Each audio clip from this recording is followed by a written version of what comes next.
We've all heard the vanishing hitchhiker tale. There's a person that looks friendly and desperate on the side of the road. You decide to give them a ride.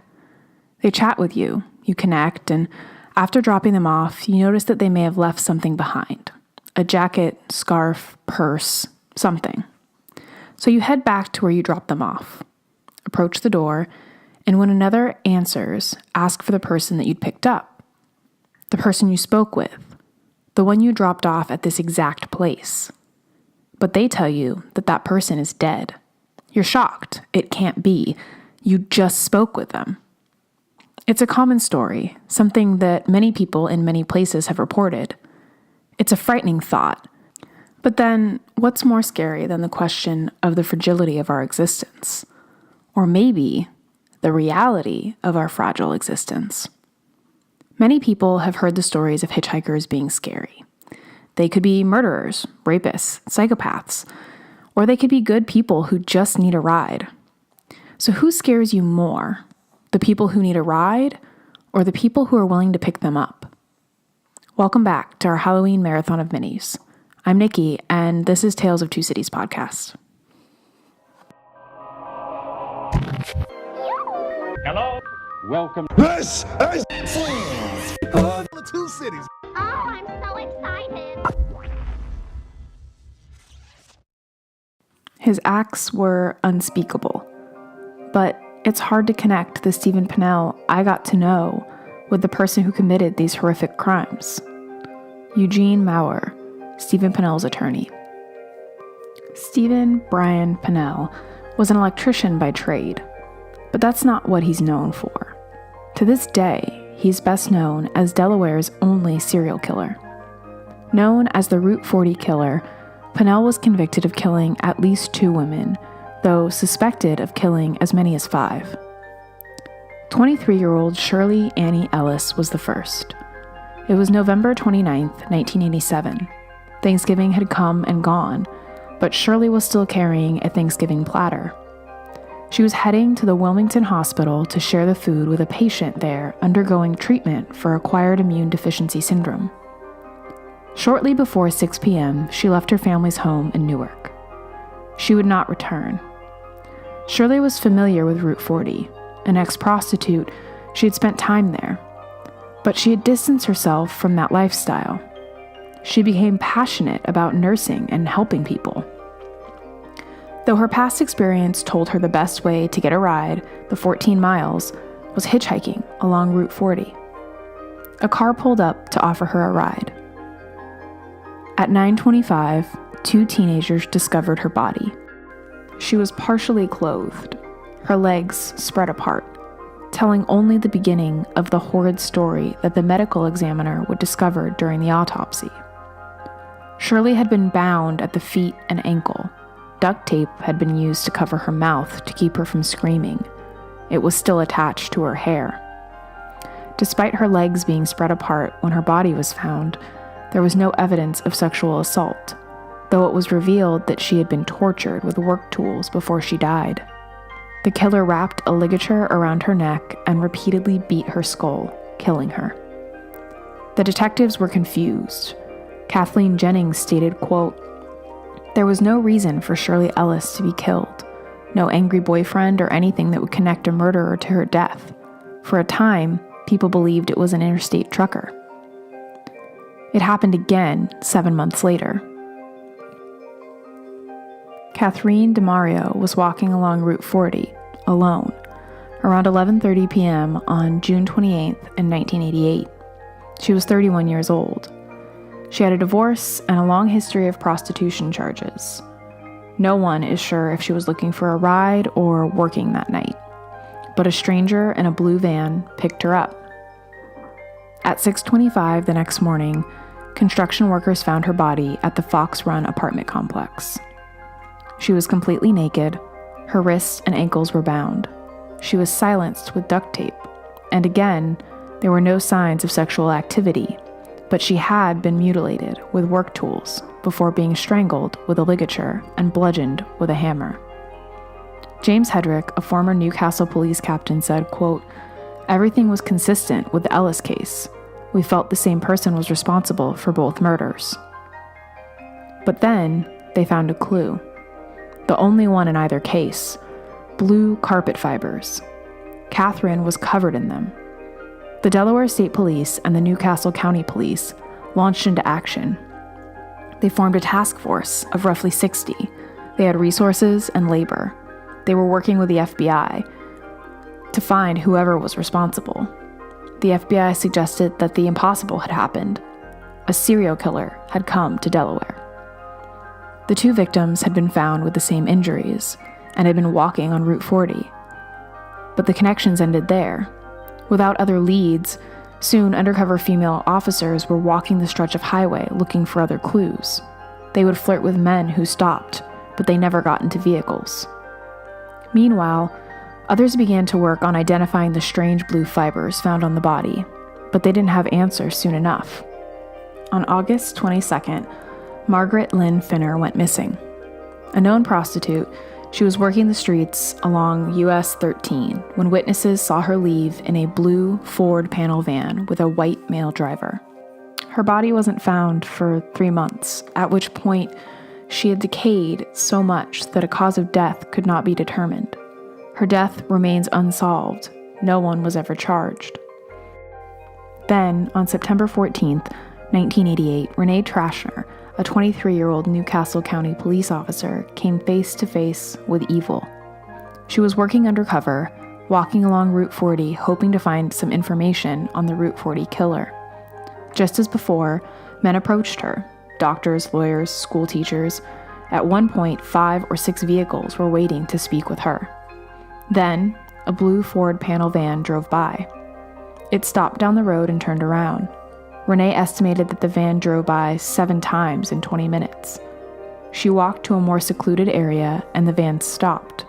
A white male opened the side panel. The first thing she saw was blue carpet covering the van's interior. Then she felt the driver's coldness. She described him as, quote, different than any other person who stopped for me. It was hard to get into conversation. He wasn't in the moment. He was looking right through me. Renee smartly ran her hand on the carpet, pulling fibers for testing. When the driver demanded she get in the van, she refused. He asked again. She made up a story about being tired from partying all day and needing to sleep. The driver was suspicious and drove off. While she spoke with the driver, another officer wrote down the license plate numbers. It came back as registered to Stephen Brian Pennell. He had no criminal record. While the task force rushed to test the blue fibers, Pennell got to work. On September 16th, 22-year-old Michelle Gordon disappeared. A known prostitute, she was last seen on Route 40, hopping into a blue Ford panel van. This time, though, a witness knew both Michelle and Pennell. She identified them, and when Michelle's body washed up on the rocky banks of the Delaware Canal just a few days later, on September 20th, they knew who she was. Unlike the woman he had killed before, Michelle was the only one to be killed during the torture. A cocaine addict, her heart could not withstand the shock of her beating. 3 days later, Kathleen Meyer was last seen alive hitchhiking on Route 40 around 9:30 p.m. An off-duty police officer saw the 26-year-old accepting a ride from a stranger in a blue Ford panel van. Aware of this connection to the Route 40 killer, he jotted down the plate number. Again, it was Pennell. Meyer's body was never found, though at this point, the task force was monitoring Pennell closely. A search warrant was issued for Pennell's van. The suspect was pulled over for a routine traffic violation and was immediately taken to court, an infrequent but legal method for police to detain a suspect. Police searched his vehicle. They discovered the carpet fibers matched those on the victims. There was also hair, blood, and the same brand of duct tape used on the women. He also had what was dubbed by police as a torture kit with pliers, a whip, handcuffs, needles, knives, and restraints.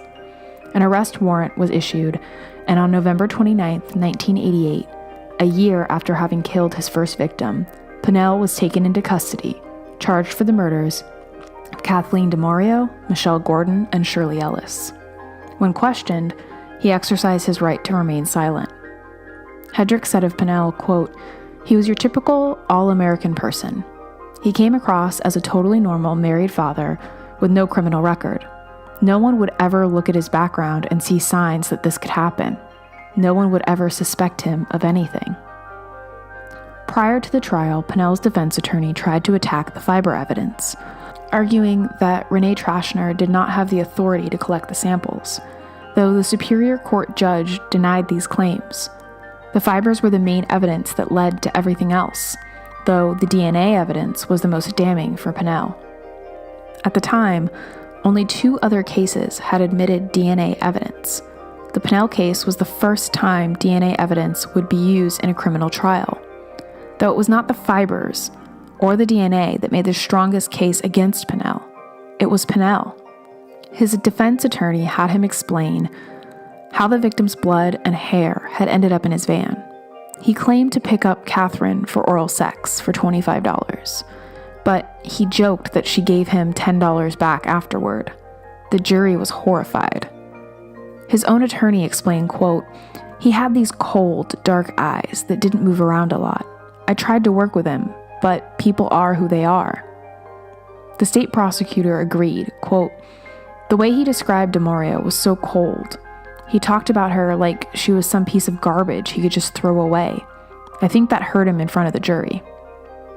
Despite the evidence and his uncomfortable behavior, the jury struggled with the charges. They spent 8 days reviewing the evidence, the longest deliberation in Delaware history. On November 23, 1989, Thanksgiving Day, the jury reached a verdict. The jury was deadlocked on the Gordon case, but they convicted Pinnell of murdering Catherine DeMario and Shirley Ellis just as a snowstorm settled in. On Halloween 1991, Pinnell was sentenced to death. Under Delaware law, all cases are automatically appealed to the state Supreme Court. Pinnell appeared before the 5 judges of the court on February 11, 1992, and asked for his own execution. He remains the only person to represent himself to the Supreme Court of Delaware, and the only one to ask for his own death. He still refused to admit his guilt. He spoke of the crimes in third person. He told the court, quote, "The perpetrator must have sensed a pleasure in the killings, since he did not commit just one, but continued in the same depraved manner on the others. This pleasure is evident." A date was set, March 14, 1992, and while he had asked for his own death, 2 men filed appeals on his behalf, men he had never met. But without standing, they were dismissed. Though his wife, Vera Catherine Pinnell, did have standing, and she petitioned the American Civil Liberties Union, Delaware chapter, to argue for a stay of execution when law professor and ACLU board member Lawrence Hammermesh agreed to represent the killer's wife. He had no criminal experience, but he did the best he could. He attempted to challenge the Supreme Court psychiatric evaluation and claimed that Pinnell was unable to understand the charges or challenge them himself. The Supreme Court dismissed this claim. No one could really understand what Stephen Brian Pinnell's motivation was. The 31-year-old married father of 2 refused to admit his guilt, but demanded to be executed for the crime. Most immediately dig into the killer's childhood, the time before their killing spree, to understand their motivation. But as Jennings explains, quote, "To this day, I want to know why. All of us involved want to understand it better. Typically, there's some horrifying event in the life of a serial killer that explains how they became sociopaths. But in the Pinnell case, we couldn't get at it. That's the lingering mystery. Why?" In 1991, a psychiatric evaluation cleared Pinnell of depression, paranoia, and psychosis. The files submitted to the Delaware Supreme Court even described him as, quote, "a pleasant, attractive, friendly 33-year-old man who related well to the examiner." Shortly before his death, he called his attorney from prison. He wanted him to sit next to him during the execution, as he feared he would say something stupid. His attorney recalls, quote, "In some ways, he was very much a conformist. He cared very much what people thought of him." On March 14, 1992, Pinnell had no final words and answered no remaining questions. Where was Kathleen's body? Why would a man that refused to admit guilt ask to be executed? Or the question we all want to know, why did he do it? Thanks for tuning in to our Halloween marathon of minis. We have more episodes coming your way. And we love hearing from you, so hit us up on Instagram, Twitter, Facebook, or email us at talesofthe2citiespodcast@gmail.com. Be sure to rate, review, and subscribe on the platform of your choice.